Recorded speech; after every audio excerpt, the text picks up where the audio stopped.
తాకట్టులో ఉన్న బంగారాన్ని విడిపించి ఆ రోజు ఆన్లైన్ రేటుకే మేము కొంటాం. Sharma gold company.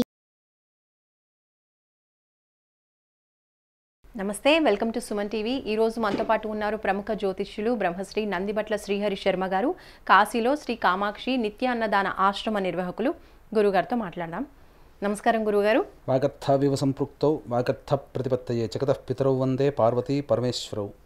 అన్నపూర్ణే సదా పూర్ణే శంకరః ప్రాణవల్లభే జ్ఞానవైరాగ్య సిద్ధ్యర్థం భిక్షాం దేహి చ పార్వతి. మాతా చ పార్వతీదేవి పితాదేవో మహేశ్వరః బాంధవా శివభక్తాశ్చ స్వదేశో భువనత్రయం. సదాశివసమారంభాం శంకరాచార్య మధ్యమాం అస్మదాచార్యపర్యంతం వందే గురుపరంపరాం. ఆదిత్యాయ చ సోమాయ మంగళాయ బుధాయ చ గురుశుక్రశనిభ్యశ్చ రాహవే కేతవే నమః. శృంగేరి జగద్గురు పీఠాధిపతులు శ్రీ శ్రీ శ్రీ భారతీ తీర్థ మహాస్వాముల వారికి, శ్రీ శ్రీ శ్రీ విధుశేఖర భారతీ తీర్థ మహాస్వాముల వారికి, కంచి కామకోటి పీఠాధిపతులు శ్రీ శ్రీ శ్రీ విజేంద్ర సరస్వతి మహాస్వాముల వారికి ప్రణామములు తెలియజేసుకుంటూ కార్యక్రమాన్ని ప్రారంభిద్దాం. ద్వాదశ రాశిలో చివరి రాశి అయిన మీన రాశి వాళ్ళకి ఈ సంవత్సరం అంతా కూడా ఏ విధంగా ఉండబోతుందో గురుగారు తెలియజేయండి. ముందుగా వీక్షించేటువంటి ప్రేక్షకులకి ఆంగ్ల నూతన సంవత్సర శుభాకాంక్షలు తెలియజేసుకుంటూ 2024వ సంవత్సరంలో మీనరాశి వారికి ఎటువంటి శుభ ఫలితాలు కలుగుతాయి, అశుభ ఫలితాలు కలుగుతాయి అనేటువంటి విషయాన్ని క్లుప్తంగా తెలియజేసుకుందాం. ఇక వీక్షించేటువంటి ప్రేక్షకులకు ఒక సందేహం కూడా ఉంటుంది.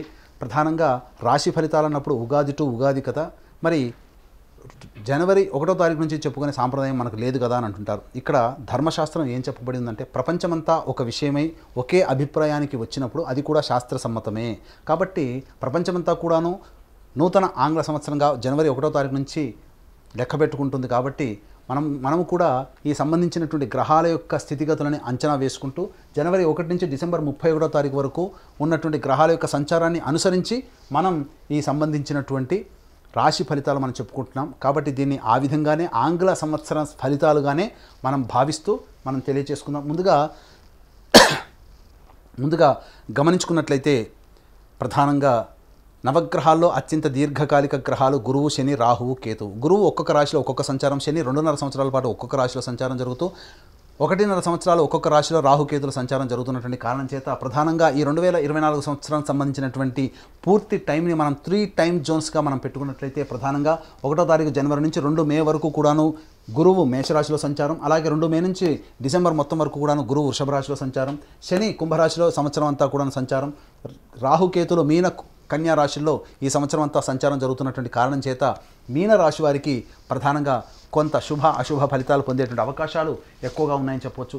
ఇక గమనించుకున్నట్లయితే ప్రధానంగా ఈ మీనరాశి వారికి ఏలినాటి శని ప్రభావం ప్రారంభమైంది. కాబట్టి ఈ ఏలినాటి శని ప్రభావం వలన కొన్ని ప్రయత్నాల్లో ఆటంకాలు అనేటువంటివి సహజంగానే ఉంటాయి. అయితే ఎప్పటి వరకు ఉంటాయి? జీవితం అంతా సంవత్సరం అంతా అలా విధంగా ఉంటుందనంటే ఆ విధంగా ఉండదండి. ప్రధానంగా గమనించుకున్నట్లయితే రాష్ట్రాధిపతి అయినటువంటి గురువు మీద పాపగ్రహమైనటువంటి శని వీక్షణ ఉండడం ఈ ప్రభావం చేత మే 2వ తారీఖు వరకు కూడాను అనుకూలమైనటువంటి సమయం అనేటువంటిది కాదు. ప్రధానంగా గమనించుకున్నట్లయితే ధనపరమైనటువంటి సమస్యలు వచ్చేటువంటి అవకాశం, కుటుంబ సభ్యుల మధ్య విభేదాలు ఏర్పడడం, మీ యొక్క వాక్కుకి విలువ లేకపోవడం, తద్వారా ఇబ్బందికర పరిస్థితులు అనేటువంటివి తలెత్తుతాయి. అలాగే చేస్తున్నటువంటి వృత్తి ఉద్యోగ వ్యాపారాల్లో నష్టాలు చవిచూ చూడడం, అలాగే ఉన్నటువంటి ఉద్యోగాన్ని వదిలి వేరే మారాల్సినటువంటి పరిస్థితులు ఈ యొక్క మే 2 వరకు కూడాను ఏర్పడేటువంటి అవకాశాలు ఉన్నాయని చెప్పవచ్చు. ఇక గమనించుకున్నట్లయితే ప్రధానంగా శత్రు సమస్యలు పెరిగేటువంటి అవకాశాలు ఈ యొక్క మీనరాశిలో జన్మించినటువంటి వారికి మే 2 వరకు ఉంటాయి. న్యాయవాద కోర్టు సంబంధించినటువంటి విషయాల్లో మీకు అనుకూలంగా తీర్పు రాకపోవడం, కాబట్టి కాంప్రమైజ్ అయ్యేటువంటి ధోరణి ఏదైతే ఉంటుందో మే 2 తర్వాత పెట్టుకునే ప్రయత్నాలు చేయండి, ఖచ్చితంగా మీకు అనుకూలమైనటువంటి తీర్పు లభిస్తుందని చెప్పవచ్చు.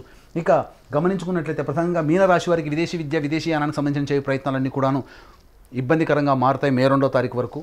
ఇక మీనరాశిలో రాష్ట్రాధిపతికి సంబంధించినటువంటి వృత్తులైనటువంటి ఆహార ఉత్పత్తులు కావచ్చు, ఎఫ్ఎంసీజీ రంగంలో కావచ్చు, కళాశాల యాజమాన్యము, బంగారు వ్యాపార రంగంలో ఉన్నటువంటి వారికి ఆశించిన మేర ఫలితాలు లభించవు. కాబట్టి ప్రధానంగా ఈ రంగంలో చెప్పబడినటువంటి రంగంలో ఉన్నటువంటి వారు నూతన వ్యాపార విస్తరణ కావచ్చు, నూతన వ్యాపార బ్రాంచులు ఏర్పాటు చేయడం కానీ మే 2 తర్వాత పెట్టుకునేటట్టయితే మంచి జరుగుతుంది. అలాగే ప్రధానంగా ఈ మీనరాశిలో జన్మించినటువంటి సినీ రంగంలో ఉన్నటువంటి వారికి కొంత ఇబ్బందికర పరిస్థితులు ఎదురయ్యేటువంటి అవకాశాలు ఉంటాయి. అంది వచ్చినటువంటి అవకాశాన్ని మీరు వినియోగించుకోలేకపోతారు, తద్వారా మీరు మిస్ అవుతారు. మీరు మిస్ అయినటువంటి ప్రాజెక్టులన్నీ కూడాను బయట చేసినటువంటి వ్యక్తులకి గౌరవం లభిస్తుంది. ఎందుకు మిస్ చేసుకున్నాను అనేటువంటి ఆలోచన మీకు మిస్ చేసుకున్న తర్వాత తెలుస్తుంది. కాబట్టి మీరు తీసుకునేటువంటి నిర్ణయాల్లో ఆచితూచి స్పందించే నిర్ణయం తీసుకున్నట్లయితే మీనరాశిలో జన్మించినటువంటి సినీ రంగ ప్రముఖులకి మంచి ఆదాయం లభిస్తుంది, మంచి కీర్తి ప్రతిష్టలు పొందుతారని చెప్పొచ్చు. ఇక ప్రధానంగా చూసుకున్నట్లయితే రాజకీయ రంగంలో ఉన్నటువంటి వారికి మే 2 వరకు కూడాను అనుకూలమైనటువంటి సమయం కాదు. కాబట్టి ఎక్కువగా శ్రమ కోర్చితే తప్ప నిజాయితీతో కనుక ఉంటేనే రాజకీయ రంగంలో ఉన్నటువంటి వారికి కీలకమైనటువంటి పదవి ఈ మే 2 లోపల లభిస్తుంది. కాబట్టి నిజాయితీతో ఉండండి, చక్కటి పదవి మీకు లభిస్తుంది ఈ మీనరాశిలో జన్మించినటువంటి పొలిటికల్ లీడర్స్కి. ఇక గమనించుకున్నట్లయితే ప్రధానంగా ఎప్పుడు కూడా ఈ విధంగా కష్టాలు నష్టాలు అంటారా, ఎప్పుడు కూడాను కష్ట నష్టాలు ఉండవు. పగలు ఉంటుంది, రాత్రి ఉంటుంది. అయితే అనుకూలమైనటువంటి సమయం అంతా కూడాను మే 2 తర్వాత ప్రారంభమవుతుంది. మీనరాశికి తృతీయ స్థానంలో గురు సంచారం, వృషభ రాశిలోకి సంచారం జరుగుతుండడం, ఈ కారణం చేత శని ప్రభావం నుంచి గురువు విడిపడిపోవడం, తద్వారా మొక్కవోని ఆత్మధైర్యంతో మీరు ముందడుగు వేస్తారు. మీకు ఎవరు కూడాను అన్ని రకాలైనటువంటి సహాయ సహకారాలు ఇతరుల నుంచి మీరు పొందుతారు. అలాగే సినిమా రంగంలో ఉన్నటువంటి వారికి మే 2 తర్వాత మంచి అవకాశాలు లభిస్తాయి. తద్వారా మంచి ప్రాజెక్ట్స్లో మీడియా రంగంలో ఉన్నటువంటి వారు, సినిమా రంగంలో ఉన్నటువంటి వారు మంచి ఫలితాలు పొందుతారని చెప్పవచ్చు.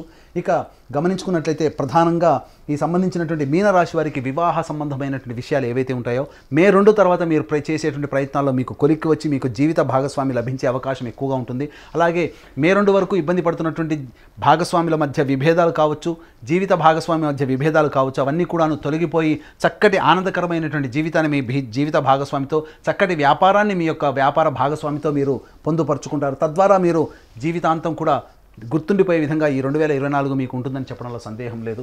ఇక గమనించుకున్నట్లయితే ఇటు యొక్క గురు యొక్క ప్రభావం ప్రధానంగా ఉద్యోగం స్థానం మీద కూడా ప్రభావితం చూపుతుంది. అనుకున్నటువంటి ఉద్యోగం మే 2 లోపల మీరు పొందకపోయినా మంచి ఉద్యోగంలో స్థిరపడతారు. కాబట్టి ఉద్యోగ బదిలీలు కావచ్చు, నూతన ఉద్యోగాన్ని ప్రారంభించాలి అనుకునే మీనరాశి వాళ్ళు మే 2 తర్వాత ప్రయత్నాలు చేయండి, తప్పకుండా మంచి ఫలితాలు పొందుతారు. ఇక అంది వచ్చినటువంటి అవకాశాలని అందిపుచ్చుకునే విధంగా మీరు ఎన్ని పుచ్చుకున్నప్పటికీ కూడా ప్రధానంగా కాలం కలిసి రావాలి కదా, ఆ కాలం మీకు డిసెంబర్ లోపల మీకు కలుగుబోతుంది. 21 అక్టోబర్ నుంచి 31 డిసెంబర్ వరకు ఉన్నటువంటి కాలము అనుకూలమైనటువంటి కాలం. సర్వ విధాలుగా మీనరాశిలో జన్మించినటువంటి వారికి సంపూర్ణమైనటువంటి యోగ్యత కలుగుతుంది. మీ యొక్క సంతానం అభివృద్ధిలోకి రావడం మీరు ఆనందించేటువంటి విషయంగా చెప్పవచ్చు. అలాగే ఆరోగ్యంతో ఇబ్బంది పడేటువంటి వాళ్ళకి ఆరోగ్య సంబంధించినటువంటి ఇబ్బందులు తొలగిపోయి ఆనందకరంగా జీవితాన్ని పొందేటువంటి అవకాశం ఉంటుంది. మంచి వైద్యుడు కానీ మంచి మందు కానీ మీకు 21 అక్టోబర్ నుంచి డిసెంబర్ లోపల మీకు అందుబాటులోకి వస్తుంది. తద్వారా మీరు అనుభవిస్తున్నటువంటి రోగాలకి చెక్ పెట్టేటువంటి అవకాశం డిసెంబర్ 31 లోపల, అనగా 21 అక్టోబర్ నుంచి డిసెంబర్ 31 లోపల కలుగుతుందని చెప్పవచ్చు. ఇక గమనించుకున్నట్లయితే ఈ మీనరాశి వారికి ఎన్ని ఇబ్బందులు లేనప్పటికీ కూడాను రాహుగ్రహ ప్రభావం చేత అమితమైనటువంటి ఆత్మవిశ్వాసంతో ముందడుగు వేస్తారు. అదే మీ యొక్క ఆయుధంగా మీరు ఉపయోగించుకోండి. తద్వారా మీ ఆత్మవిశ్వాసాన్ని ఎక్కడా కోల్పోకుండా మీరు కనుక ప్రయత్నం చేసినట్లయితే చక్కటి జీవితాన్ని మీరు పొందుతారని చెప్పవచ్చు. మే 2 వరకు కూడాను ప్రధానంగా అనుకూలమైనటువంటి సమయం కాని కారణం చేత గొప్ప గొప్ప ప్రయత్నాలు చేపట్టకుండా ఉండడమే చాలా మంచిది. మే 2 తర్వాత మీరు చేసేటువంటి ప్రయత్నాల్లో గురు అనుగ్రహము, అటు సంబంధించినటువంటి యోగ్యత మీకు కలగడం చాలా ఆనందదాయకంగా ఉంటుంది. అలాగే విదేశీయానం, విదేశీ ప్రయత్నం చేసేటువంటి ప్రయత్నంలో ఉన్నటువంటి వాళ్ళు అక్టోబర్ కల్లా మీరు విదేశంలో స్థిరపడిపోతారని చెప్పడంలో సందేహం లేదు. ఇక గమనించుకున్నట్లయితే కోర్టు ఇతరత్ర వ్యవహారాల్లో కాంప్రమైజ్ ధోరణికి వచ్చి మీరు అనుకూలంగా, మీకు తీర్పు అనుకూలంగా రావడం, మీకు ఫేవరబుల్గా మీకు పనులు జరగాలి అని అనుకుంటే మే 2 తర్వాత మీరు ప్రయత్నాలు ప్రారంభించండి. 21 అక్టోబర్ తర్వాత మీకు అనుకూలమైనటువంటి సమయం మీకు ఆసన్నం అవుతుంది. ఆ సమయాన్ని దృష్టిలో పెట్టుకొని మే 2 నుంచి మీరు చేసే ప్రయత్నాలన్నీ కూడాను అనుకూలంగా ఉంటాయని చెప్పవచ్చు. ఇక గమనించుకున్నట్లయితే ప్రధానంగా నూతన వ్యక్తుల యొక్క పరిచయ ప్రభావం మీ జీవితాన్ని అభివృద్ధి బాటలోకి మే 2 తర్వాత మీరు అనుభవిస్తారు. తద్వారా ఒక వ్యక్తి మీ జీవితాన్నే మార్చే గతిగా మారుతుంది. తద్వారా మీరు మంచి జీవితాన్ని పొందుతారని చెప్పవచ్చు. ఇక గమనించుకున్నట్లయితే ప్రధానంగా ఈ యొక్క 21 అక్టోబర్ నుంచి మీకు ఆరోగ్యం కుదుటపడుతుంది. అలాగే మీరు స్పెక్యులేషన్ రంగంలో ఉన్నట్లయితే మంచి యోగాన్ని పొందుతారు. ప్రధానంగా మనకు శత్రువయ్యే మనకు ఎదురొట్టి సలాం కొట్టే స్థితి 21 అక్టోబర్ నుంచి డిసెంబర్ వరకు ఉంటుంది. కాబట్టి శత్రువులు సైతం మీకు ఆనందదాయకమైనటువంటి నిర్ణయాలు తీసుకొని మీకు అనుకూలంగా మారుతారు. కాబట్టి అనుకూలమైనటువంటి సమయం 21 అక్టోబర్ నుంచి డిసెంబర్ వరకు కూడా ఉంటుంది. కాబట్టి జాగ్రత్తగా మీ యొక్క ప్రణాళికల్ని, ఆ యొక్క ప్లాన్ ప్రకారం కనుక మీరు పొందుపరుచుకున్నట్లయితే మంచి విషయాలు, మంచి ఆనందాన్ని పొందుతారని చెప్పడంలో సందేహం లేదు. ఏ తర్వాత ఈ మీనరాశి వారికి సంబంధించి చెప్పొచ్చేది ఏంటంటే మే 2 వరకు కూడా కాస్త సంయమనం పాటించండి. మే 2 నుంచి 21 అక్టోబర్ వరకు మీరు ప్రయత్నాలు గట్టిగా చేయండి, దైవానుగ్రహాన్ని పొందే ప్రయత్నం చేయండి. 21 అక్టోబర్ నుంచి మే 2 నుంచి 21 అక్టోబర్ వరకు మీరు చేసినటువంటి ప్రయత్నాలకు సంబంధించినటువంటి ఫలితాలన్నీ కూడా 21 అక్టోబర్ నుంచి డిసెంబర్ 31వ తారీఖు లోపల మీరు పొందుతారని చక్కగా చెప్పవచ్చు.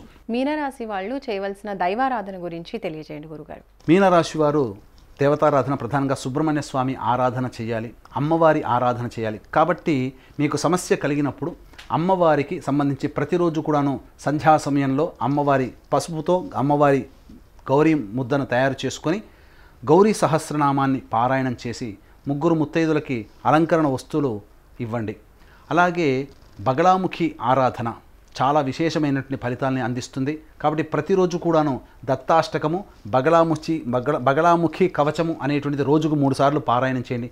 కష్టము కలిగినప్పుడల్లా ఈ విధమైనటువంటి దైవ అనుగ్రహాన్ని పొందే ప్రయత్నంలో భాగంగా చెప్పినటువంటి పరిహారాలని ఒక 21 రోజుల పాటు పాటించండి. తప్పకుండా మీకు మంచి జరుగుతుంది.